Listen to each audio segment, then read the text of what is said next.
The city skyline sparkled with polished ambition glass towers piercing the blue, chauffeur-driven cars gliding through wide streets. Inside one of the tallest buildings, a woman sat still as the morning light poured into her penthouse living room. Her name was Madame Nana. She wore a flowing robe of deep blue silk, but her expression betrayed no comfort. Her eyes, sharp and calculating, drifted over a framed photo on the shelf. Her late husband, stoic in a grey suit, beside a young boy with mischievous eyes. KWAME. She picked up the frame, running a finger along its edge. "You're coming home today," she whispered. "But what kind of woman will you find waiting for you?" Madame Nana wasn't just a wealthy widow. She was the silent power behind one of the country's most prestigious corporations. Her late husband had built the empire, and Kwame was set to inherit it. He had been away for over a decade, boarding schools, Ivy League degrees, international consulting. But now, it was time, and that's what worried her. She had seen too many women orbiting men like her son, flashing beauty, but hiding hunger. She wouldn't let her son fall prey to another pretty face with hollow intentions, not if she could help it. So, she made a decision. A radical one. The next morning, just before sunrise, a woman shuffled into the sleek, glass-covered building that housed the company headquarters. Her wrapper was faded, her blouse threadbare, rubber slippers slapped softly against the marble tiles. A scarf hid most of her silver-streaked hair. In one hand, she carried a mop, in the other, a cracked bucket. No one knew this was Madame Nana. The front desk barely looked up. The cleaning agency had sent new staff. Whatever. Inside the office, the usual chaos brewed. Lipstick clicks, acrylic nails tapping, laughter bouncing off polished glass. Perfume lingered like ambition. The room fell into a hush when the cleaner walked in. Who let this woman in? Linda, tall and surgically groomed, wrinkled her nose. Did she get lost on her way to the village? Or maybe she's trying to sell groundnuts, Anita added, flipping her expensive weave as others chuckled. Madame Nana didn't respond. She simply dipped the mop and began to clean. From the corner of her eye, she watched. Faces laughed, eyes rolled, but one girl didn't. She wore her hair in a tight bun. Her blouse was modest, her face fresh. She was typing away, focused. No laughter, no sneers. Just Wendy. When the bucket slipped and water splashed near Wendy's desk, she didn't flinch. She simply moved her chair and said, "Careful, Mama, let me help." She handed over a paper towel and smiled. Not pity, not charity, just respect. Madame Nana felt something stir. This one was different. Over the next few days, the office played out like a drama. High heels clicked over freshly mopped tiles. Gossip fluttered between desks like airborne viruses. But every morning, the old cleaner arrived, quiet, invisible, watching. She learned that Wendy was junior staff administrative, modest pay, but she was always early, always kind, always calm under pressure. Meanwhile, Anita and Linda flaunted like peacocks. They bragged about designer heels, whispered about office hookups, and laughed at anyone who didn't fit their mold. The deeper Madame Nana slipped into her disguise, the more she learned. She set small tests, spilled water, dropped files, limped. Upstairs, Wendy was always there, lifting, helping, smiling. One afternoon, Madame Nana entered the break room carrying a simple lunch in a plastic container, groundnut soup with foof. The aroma filled the room, rich, nutty, unmistakably homemade. Anita and Linda walked in and recoiled. "What is that smell?" Linda covered her nose dramatically. "It's the cleaner's food," Anita said, curling her lip. "It smells like poverty." The others burst into laughter, but Wendy entered seconds later, paused at the scene, and walked straight to the cleaner's table. "Good afternoon, Mama," she said, setting her rice box down. "Good afternoon, my daughter," Madame Nana replied, eyes locked on her. "Smells amazing. Did you cook it?" "Yes, my dear." "Can I taste it?" The laughter stopped. Wendy dipped her spoon in the soup and smiled. "This tastes like home." Something cracked inside Madame Nana. No one had said those words to her. Since her husband passed that night, she couldn't sleep. She watched old photos of Kwame as a boy, messy hands, wide smile. She remembered her husband's voice. "Wealth means nothing if your legacy is weak." The next morning, she arrived earlier than usual. Her bones ached. Her palms were rough, but her mission was clear. By noon, she stood outside the staff restrooms and accidentally spilled her soapy bucket. Then she dropped to the floor, groaning. Anita and Linda found her sprawled on the wet tiles. Oh no.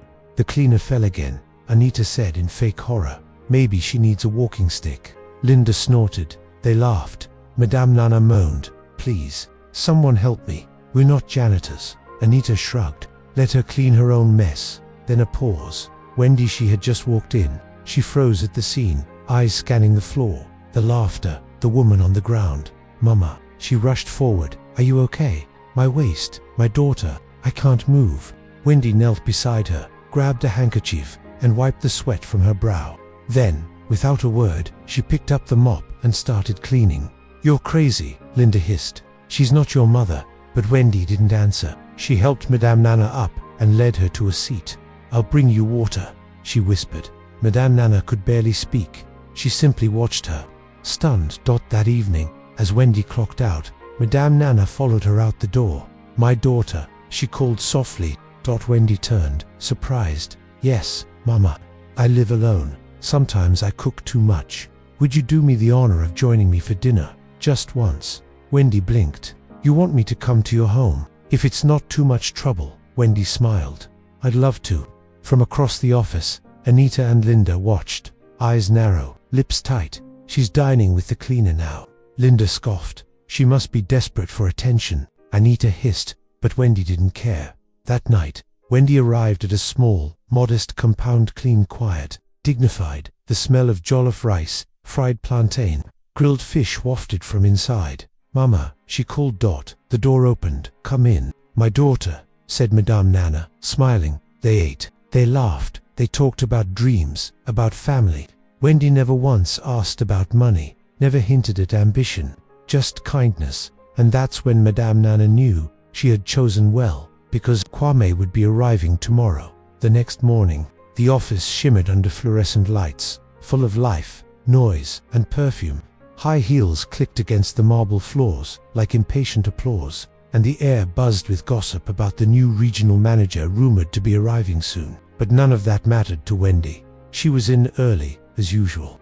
She greeted the security guard by name, waved at the sleepy receptionist, and headed to her desk with a steady rhythm that defied the chaos around her. She liked peace, and she guarded it like a secret. Madame Nana was already inside, mop in hand, wiping down the glass walls of the hallway.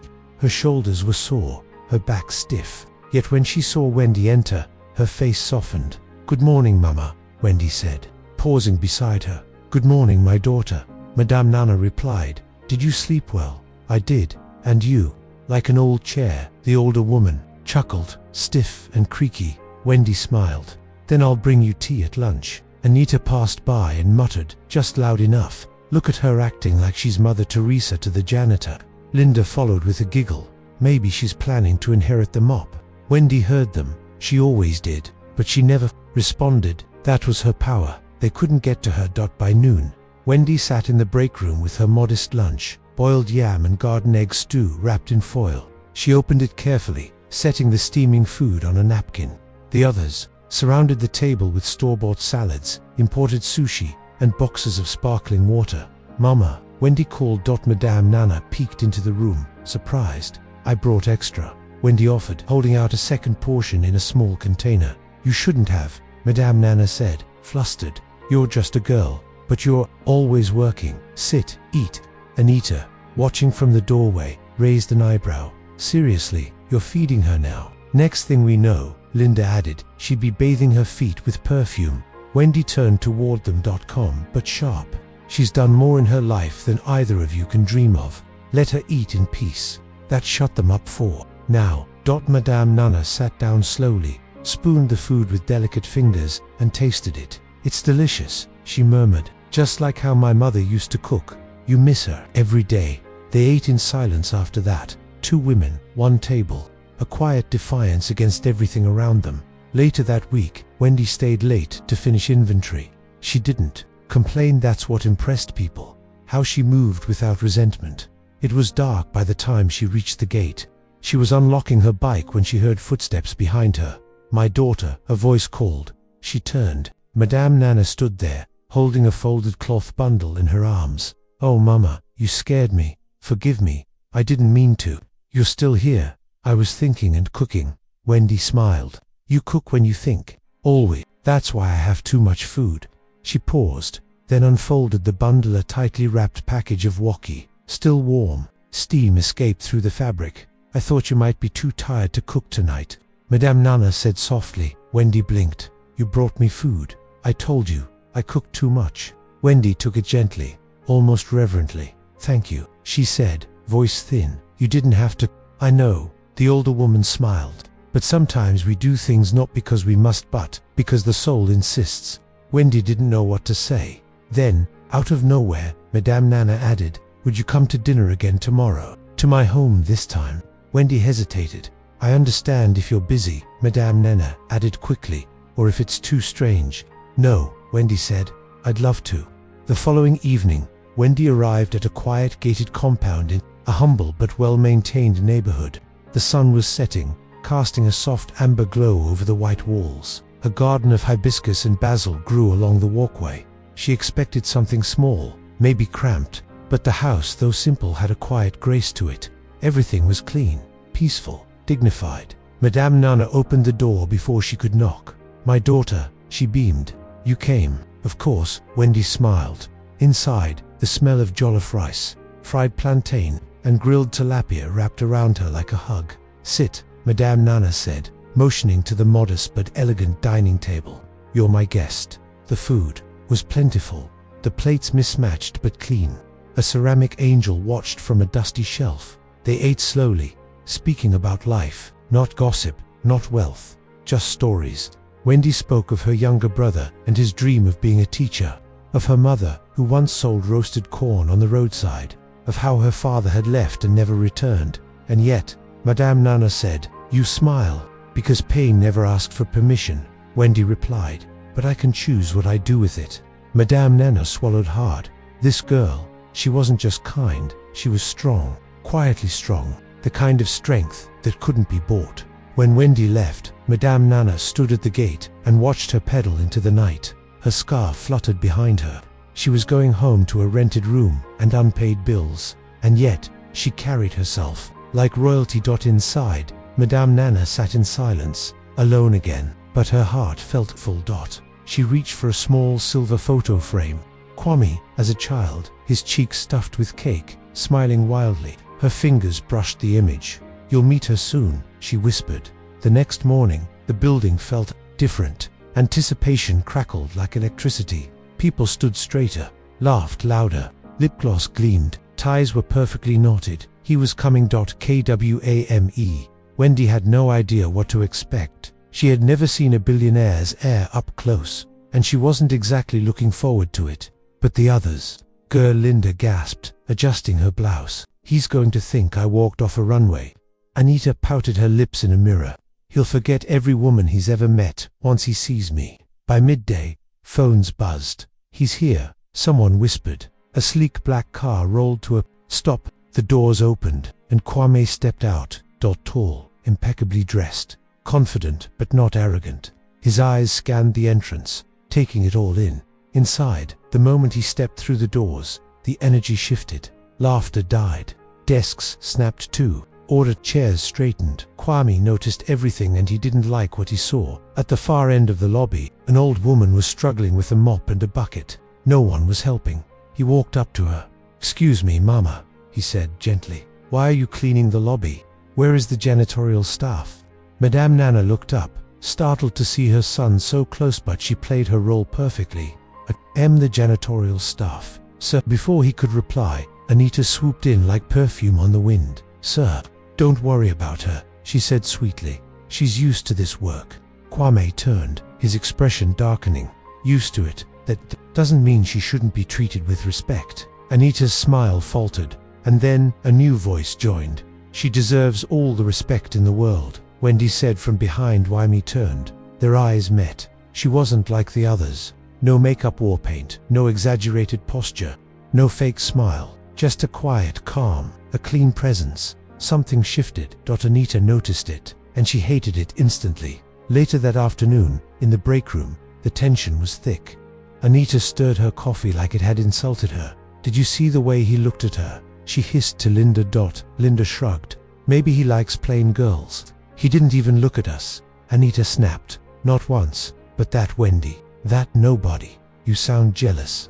I am, Anita said, unapologetic. And I'm not going to lose to a saint with second-hand shoes. Across the room, Wendy sat alone, eating a meat pie. She could feel the stares, the envy, the knives being sharpened behind lipstick smiles. She didn't know what she had done wrong. But Madame Nana did, and in her heart, she was already preparing for the storm ahead. Wendy knew the glances had changed. They weren't curious anymore, were calculated. The smiles around her were tighter, the air thicker with unspoken words. Even the keyboard clicks sounded like whispers behind her back. Ever since Kwame had looked at her that day in the lobby, everything had shifted. She hadn't done anything. She hadn't flirted, hadn't lingered, hadn't smiled more than was decent. But in a place where ambition wore heels and mascara, even silence could make enemies, especially with someone like Anita watching. 3 days after Kwame's arrival, Wendy was heading out of the office late when she found a white envelope on her desk. No note, no name, just her name in block letters. Wendy, she looked around. No one seemed to notice her hesitation. Inside, she found a sleek black invitation card and a short message handwritten in cursive. Grand Royal Hotel. Tomorrow, 7 p.m. come alone. I have something important to offer you. Her stomach sank. That night, she couldn't sleep. She lay awake wondering, who sent it? Kwame, someone from HR. By morning, she knew only one way to find out. Go. The Grand Royal Hotel's lobby gleamed with golden light and pretension. Everything was too polished, too perfect. Wendy felt out of place in her second-hand blouse and borrowed handbag. She scanned the room and froze. At a table in the corner, swirling a glass of wine like a movie villain, sat Anita. Wendy's stomach turned. Anita spotted her and smiled like a blade. You came, she purred. Good. Wendy sat, slow and cautious. What do you want? Anita didn't waste time. She reached into her purse and slid an envelope across the table. Thick, heavy. Wendy's hands didn't move. That's 5,000, Anita said. Enough to cover your rent, pay your mother's hospital bills, and get your brother through school. Wendy stared at the envelope. All you have to do, Anita continued, is resign. Quietly disappear before things get uncomfortable. Uncomfortable? Wendy asked, voice dry. Let's be honest. Anita leaned in. You think Kwame's going to marry a nobody like you? You think this is a fairy tale? Girl, this isn't love. It's convenience. And that convenience is making you a target. Wendy said nothing. Her fingers trembled slightly. Then she pushed the envelope back across the table. No. Anita's eyes darkened. Think carefully. I already did. She stood. Anita's voice followed her like poison. You just made the biggest mistake of your life. Wendy didn't look back. What she didn't see was the woman in the corner booth, hidden behind dark sunglasses, sipping herbal tea. Madame Nana. She had seen it all. She smiled slightly to herself. The girl had passed another test, but the tests weren't over yet. 2 days later, the break room was unusually full. People whispered. Phones hovered in the air. Wendy walked in, tray in hand, confused by the sudden silence. Anita stood in the center of the room, holding her phone high like it was the crown of evidence. Everyone, please, she called. You have to hear this. She hit play. Wendy's voice filled the room, twisted and edited. Kwame is already noticing me, and we both know it's only a matter of time before he starts chasing me. Gasps. Laughter. Is this for real? She was pretending to be humble this whole time. Wow, so fake. Wendy's tray slipped from her hand, crashing to the floor. The room erupted in snickers and murmurs. That innocent act. Anita's voice came again. What? Fake? Wendy stood there, frozen, her face burned, her throat tightened. I never said that, she whispered. That's not. Of course you did, Anita sneered. You're just like everyone else, except worse, because you lied. The humiliation came in wave stares, snorts, comments murmured just loud enough to cut. Then the crowd parted. Kwame. He had heard the commotion from his office. What's going on here? He asked, voice steady but sharp. The room fell dead silent. Anita stepped forward, all innocence. We were just having some fun, a joke. Kwame's gaze cut through her like ice. Anita, my office now. She blinked. Sir, it was now. She followed him out, and the room slowly returned to awkward silence. But Wendy couldn't move. Her feet were lead. Her eyes stung. Only one person had been watching from the hallway, Madame Nana. her fists clenched by her sides. That evening, in her tiny room, Wendy sat curled up on the bed, her food untouched, her phone silent, her dignity cracked. A knock startled her. She opened the door to find Madame Nana with a warm towel and a covered bowl of soup. "You shouldn't have come," Wendy said, voice trembling. "I go where my daughters are," Madame Nana said firmly. "And right now, one of them is hurting." Wendy let her in. They sat together, silent for a long time. Then Madame Nana gently asked, "My daughter, do you have feelings for Kwame?" Wendy choked on a laugh. "Mamino, I barely know him." "Good," Madame Nana said quietly, "because if you did, what's coming would be even harder." Wendy looked up, confused. Madame Nana reached out, placed a hand on hers. "You're strong," she said, "but strength without protection is like a candle in the wind." Wendy nodded slowly. She didn't know what the old woman meant, but it comforted her anyway. The next morning started like any other, except it wasn. Single quotes T. Wendy had just stepped through the front gate when two uniformed police officers blocked her path. "Are you Wendy Mena?" one of them asked, her breath caught. "Yes, you're under arrest for fraud and theft. You have the right to remain silent." Before she could speak, her hands were pulled behind her. Cold cuffs clicked around her wrists. "Mama," she cried out, but Madame Nana was not there. The entire office watched from the windows as she was dragged away. Anita, standing in the shadows, smiled like a queen at the station. Wendy sat in a small, windowless room that smelled of metal and sweat. The accusations were precise. Money had been stolen from a client account, deposits traced to her bank, emails, transactions, timelines fabricated but convincing. She kept saying, "I didn't do it." No one listened. A guard finally returned and said, "Your bail's been paid." "By who?" "She's outside." Wendy's legs trembled as she followed him, and then she saw her, Madame Nana, not as a janitor, not as an old woman with a mop, but standing tall, composed, dressed in a simple, clean kaftan, her eyes full of sorrow. "Mama," Wendy breathed. "I swear I didn't." "I know," she said, stepping forward, wiping the tears off Wendy's cheeks. "I know." Wendy broke into sobs in her arms, but neither of them knew that this was just the beginning. Kwame was staring at his phone screen when his breath caught. A news alert lit up at the top. "Junior employee arrested for embezzlement at top firm. Suspect Wendy Mena." He blinked. "No, that can't be right." He stood abruptly, knocking over a glass of water on his desk. "Rose," he barked into the intercom, "cancel my next meeting. I need to leave now." He grabbed his car keys and stormed out of the office. Without another word, Wendy sat on the edge of the old armchair in Madame Nana's sitting room. Her shoulders drooped, her eyes hollow. She had barely spoken since returning from the police station. Her hands were wrapped around a cup of tea that had long gone cold. Madame Nana sat quietly nearby, watching her. "I didn't even see it coming," Wendy whispered. "They planned it so perfectly." "You still believe in your truth?" Madame Nana asked. Wendy looked up, tired but resolute. "It's all I have left." There was a knock at the door. They both turned. Wendy stood slowly and opened it. Kwame. He looked different. No suit, no polished expression. His eyes searched hers. For a long moment, no one spoke. Then, softly, "I need to know the truth." Inside, Kwame sat stiffly, his hands clenched. Wendy sat across from him, looking fragile but composed. "Did you steal the money?" he asked. Wendy's eyes didn't waver.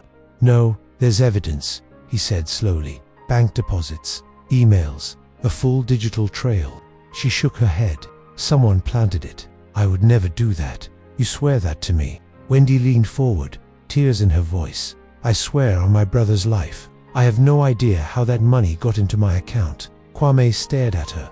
There was no fear in her voice, only betrayal. If she was lying, she was the greatest actress he'd ever met, and she didn't seem the type. He stood then. "I'll find out who did this." The next morning, he arrived early, too early. The IT department was still half asleep when he showed up unannounced. "I need full access to the security archives," he ordered. "Footage from the past 2 weeks, especially around Wendy Mena's desk and the finance department." The head of IT blinked. "Sir, that might be a problem."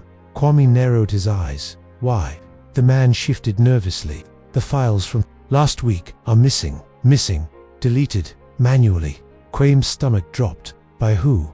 No login trail. Whoever did it knew how to cover their tracks. He stood in stunned silence. Someone had erased the only proof that could have saved Wendy, and it wasn't a coincidence. Downstairs, Anita walked into the office with a spring in her step. Her makeup was flawless, her perfume strong. She caught her reflection in the glass. Doran smiled. Linda followed closely. "You seem radiant today." "Victory looks good on me," Anita replied, brushing imaginary dust off her shoulder. "Are you sure he's not going to dig deeper?" Anita smirked. "Let him. There's no trail left. Everything he finds will point back to her." Linda didn't look convinced. "And if he finds out, then it'll be her word against mine," Anita said. "And we both know who he'll believe." They turned the corner just in time to see Kwame stepping out of the elevator. There. Smiles dropped. He didn't even glance at them. That afternoon, Kwame sat in his office, alone, staring out the window. His fingers tapped the desk in frustration. His instincts were screaming. Wendy wasn't guilty. She didn't break under pressure. She didn't run. She didn't deny with arrogance. She looked crushed, betrayed. He stood again, grabbed his phone, and called the finance team. "I need a full audit of access logs, authorizations, and internal transfers for the past month. Don't filter anything. I want every IP address, every digital signature." "Yes, sir." Meanwhile, in the modest house not far from the company tower, Wendy folded laundry with robotic focus. She hadn't been back to the office. She wasn't sure she'd ever go back. Madame Nana entered the room and sat beside her. "You've said very little today," she said. Wendy kept folding. "I'm trying not to think. Does it help?" "No." Madame Nana hesitated. Her fingers rested gently on Wendy's wrist. "There's something I need to tell you, but not yet. Soon." Wendy looked at her. "Is something wrong?" "No," she said. "Something is finally right." That night, Anita couldn't sleep. She kept thinking about Kwame's face, the cold stare, the silence, the way he didn't acknowledge her. He was digging. She sat up in bed and grabbed her phone.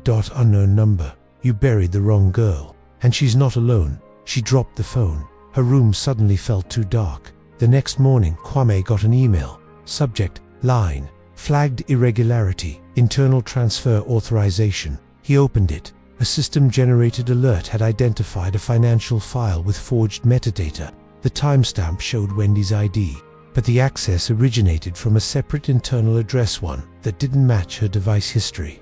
The access trail led to a remote terminal. In a forgotten corner of the floor, he bolted from his chair. 30 minutes later, the IT team had pulled the full trace. Someone had used Wendy's credentials from another machine.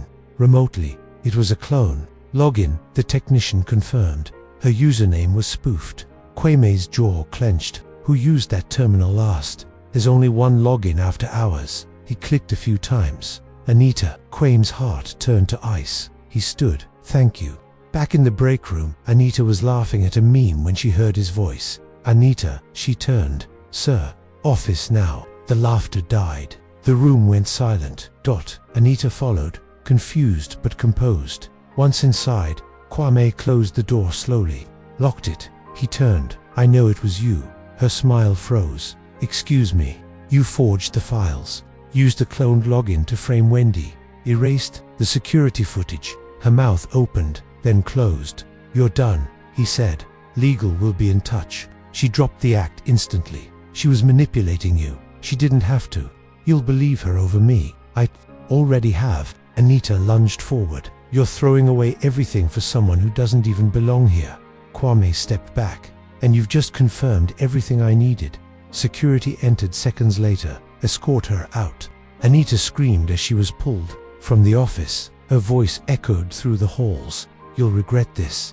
"She's nothing." Kwame didn't flinch. That evening, Wendy sat in silence, staring out Madame Nana's window. When a car pulled into the drive, Kwame stepped out. Wendy opened the door slowly. "You came back?" she asked. "I told you I would." She didn't move. He reached into his jacket and held up a folder.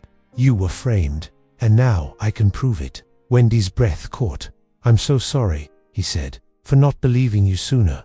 She nodded slowly. The tears came anyway. Madame Nana watched from the hallway. She had seen enough. It was time. The boardroom buzzed with tension. Every seat was taken. Department heads, regional managers, legal advisors, and staff representatives. Even security personnel lingered near the back wall, unsure of why they'd been summoned to an emergency company-wide announcement. But no one was more confused than Wendy. She stood at the edge of the room, out of place in her simple blouse and skirt. Her eyes scanned the room, unsure if this was some new humiliation or a strange aftershock of her recent vindication.